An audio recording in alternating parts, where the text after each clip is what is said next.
Entertainment industry में उस वक्त भूचाल आ गया जब मशहूर कलाकार अक्षय कुमार की लाश उन्हीं के घर पर मिली। श्रीदेवी, सुशांत सिंह राजपूत, सिद्धू मूसेवाला और हाल ही में सतीश कौशिक की मौत से फैंस उबर भी नहीं पाए थे कि अब इस खबर ने हर किसी को हिलाकर रख दिया। पॉपुलर एक्टर के घर में लाश मिलने से सनसनी मच गई। ये घटना उड़ीसा के भुवनेश्वर में हुई। खबर ने उड़ीसा से लेकर मुंबई तक कोहराम मचा दिया। उड़ीसा पुलिस ने इस मामले को पूरी तरह संदिग्ध माना है। उड़ीसा पुलिस ने जांच भी शुरू कर दी है और ब्लैकमेलिंग इसकी सबसे बड़ी वजह के रूप में सामने आ रही है। तो पूरी खबर आपको डिटेल से बताते हैं। आप भी वीडियो को लाइक और शेयर कर अपना प्यार और सपोर्ट दिखाएं और कमेंट करके बताएं कि एंटरटेनमेंट इंडस्ट्री में क्राइम इतना ज्यादा क्यों बढ़ता जा रहा है और जिंदगी इतनी सस्ती क्यों हो गई है। कमेंट जरूर करें।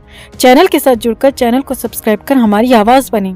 तो ओडिशा के पॉपुलर डीजे एजेक्स उर्फ अक्षय कुमार का शव शनिवार शाम को उनके भुवनेश्वर में स्थित घर पर मिला।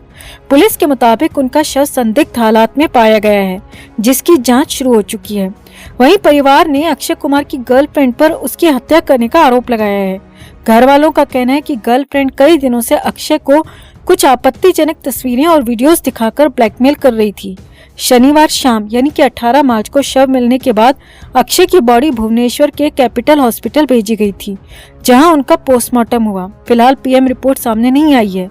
शहर की खारवेल नगर पुलिस इस पूरे मामले की जांच कर रही है। उड़ीसा के एक लोकल चैनल को दिए इंटरव्यू में परिवार के एक शख्स ने बताया कि 18 मार्च की रात आंधी तूफान के बाद अचानक पावर कट हुआ था। घर में बिल्कुल अंधेरा था और अक्षय अपने कमरे में ही था।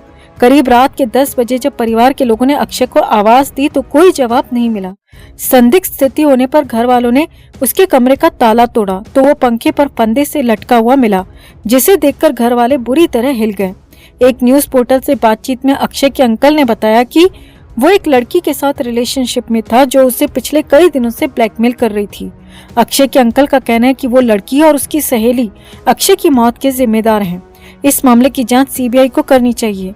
वहीं अक्षय के एक करीबी दोस्त के मुताबिक अक्षय की गर्लफ्रेंड उसे ब्लैकमेल कर रही थी, पैसों की डिमांड कर रही थी। उसके पास कुछ आपत्तिजनक तस्वीरें और वीडियोस थे जिसके जरिए वो अक्षय को लगातार ब्लैकमेल कर रही थी। वो उसका मानसिक शोषण कर रही थी और पिछले काफी दिनों से वो इसी बात को लेकर परेशान था। अक्षय के परिवार ने डिटेल इन्वेस्टिगेशन की मांग की है। यहाँ आपको बता दें, डीजे एजेक्स के नाम से मशहूर अक्षय कुमार उड़ीसा के सबसे बेहतरीन डीजेस में से एक थे। अक्षय कुमार पिछले 9 साल से इस फील्ड में थे। अक्षय कुमार बॉलीवुड अभिनेता अक्षय कुमार से बेहद प्रभावित थे। सिर्फ डीजे एजेक्स ही नहीं बल्कि बॉलीवुड अभिनेता अक्षय कुमार के उनके पिता भी बड़े फैन थे और उनके पिता ने ही अपने बेटे का नाम अक्षय कुमार रखा था, क्योंकि वो बॉलीवुड अभिनेता अक्षय कुमार से बेहद प्रभावित थे और उनके पिता ही चाहते थे कि उनका बेटा अक्षय एंटरटेनमेंट इंडस्ट्री में कुछ अच्छा करे। और अपने पिता की ख्वाहिश को पूरा करने के लिए अक्षय कुमार डीजे बन गए और पिछले 9 साल से लोगों का एंटरटेनमेंट करते आ रहे हैं।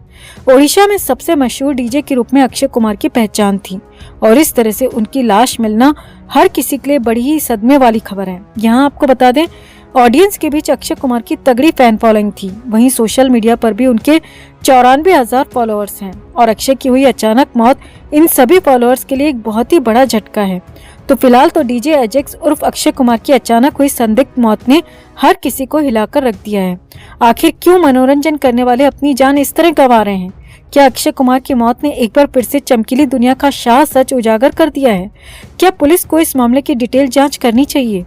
अगर गर्लफ्रेंड और ब्लैकमेलिंग का केस है तो पुलिस को भी इस बारे में पूरी इन्वेस्टिगेशन और जांच करनी चाहिए। आप भी अपनी बात अपनी राय कमेंट में जरूर रखें और चैनल के साथ जुड़कर चैनल की आवाज बने। तो अंकिता लोखंडे सुशांत सिंह राजपूत के साथ टीवी शो पवित्र रिश्ता में अर्चना देशमुख का किरदार निभाकर घर घर में पॉपुलर हुई थी। उसने 5 साल तक इस शो में लीड के रोल में काम किया था और फिर कॉमेडी सर्कस और एक थी नायिका जैसे शो में भी नजर आई। 2019 में अंकिता ने Kangana Ranaut starrer Manikarnika the queen of Jhansi से बॉलीवुड में कदम रखा था। इसके बाद उसे बागी 3 में भी देखा गया, लेकिन उसके बाद से अंकिता लोखंडे को कोई काम नहीं मिला और अंकिता ने इसका सारा ठीकरा सुशांत सिंह राजपूत पर फोड़ दिया। दरअसल नौटंकिता ने हाल ही में एक इंटरव्यू दिया है और इस इंटरव्यू में अपनी एक्टिंग जर्नी के बारे में बात की है। अब अंकिता ने इस दौरान बहुत सारी बातें कही, मगर जो इल्जाम सुशांत पर लगाया वो सोच और समझ दोनों से परे है। दरअसल अंकिता से पूछा गया कि मणिकर्णिका और बागी 3 के बाद से अब तक छोटे या बड़े पर्दे पर क्यों दिखाई नहीं दी, तो इस पर अंकिता ने कहा कि मैं खुद इस बारे में सोचती हूँ कि आखिर ऐसा क्या हो गया, मेरे हाथ में उसके बाद से कोई प्रोजेक्ट क्यों नहीं आया। अंकिता ने कहा, साल 2019 में मणिकर्णिका की रिलीज के बाद मुझे 4 प्रोजेक्ट्स ऑफर हुए थे और चारों ही पीरियड ड्रामा थे। मैं 4 में से 2 के लिए हाँ कर चुकी थी। मेरी पेमेंट तक तय हो गई थी, सब कुछ स्मूथ जा रहा था और शूटिंग 2020 के मार्च में शुरू होने वाली थी, मगर सडनली कोरोना आ गया और प्रोजेक्ट डिले हो गया। अंकिता ने आगे कहा, प्रोजेक्ट डिले हुए थे मगर मैं उनका हिस्सा थी। मुझे क्लियर बताया गया था कि जब भी शूटिंग होगी मैं उसका पार्ट रहूंगी। अंकिता ने कहा, इसके बाद जून के महीने में जिस तरह सुशांत सिंह राजपूत की मौत हो गई और एकदम से सब कुछ बदल गया, मेरे हाथ से दोनों प्रोजेक्ट्स चले गए। मैं फोन लगाती रही, डायरेक्टर और कास्टिंग डायरेक्टर को कॉल पर कॉल करती रही, मगर मुझे किसी तरह का जवाब नहीं मिला। अंकिता ने कहा, अब उस बात को 3 साल गुजर चुके हैं, मगर मुझे दोनों ही जगह से किसी भी तरह का कोई कॉल नहीं आया। अंकिता ने कहा, मुझे लगता है कि सुशांत की मौत के बाद मेरे साथ ऐसा सलूक किया गया। अंकिता यही नहीं रुकी, आगे कहा, मैं 3 साल से बिना काम के बैठी हूँ। फिल्म या शो तो दूर की बात, मुझे कोई एडवर्टाइजमेंट तक देने को तैयार नहीं है।